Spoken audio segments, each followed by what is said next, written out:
नाजरीन, peoples party के आज़ाद कश्मीर में धांधली के इल्जामात पर मरियम नवाज की जानिब से तंजिया रद्द-ए-अमल सामने आया है। वज़ीर आला पंजाब ने एक्स पर लिखा कि पीपल्स पार्टी तो खुद धांधली की बारीक वारदात की मास्टर है और पीपल्स पार्टी ही धांधली का रोना रो रही है। क़यामत कितने बजे है?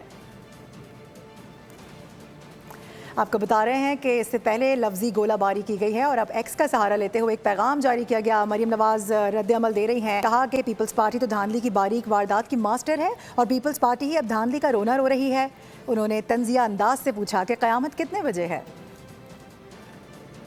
नाजरीन, पीपल्स पार्टी के आज़ाद कश्मीर में धांधली के इल्जामात पर मरियम नवाज की जानिब से तंजिया रद्द-ए-अमल सामने आया है। वज़ीर आला पंजाब ने एक्स पर लिखा कि पीपल्स पार्टी तो खुद धांधली की बारीक वारदात की मास्टर है और पीपल्स पार्टी ही धांधली का रोना रो रही है। क़यामत कितने बजे है?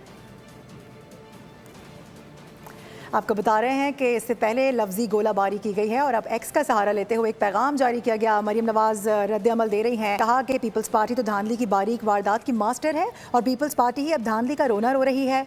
उन्होंने तंजिया अंदाज से पूछा कि क़यामत कितने बजे है।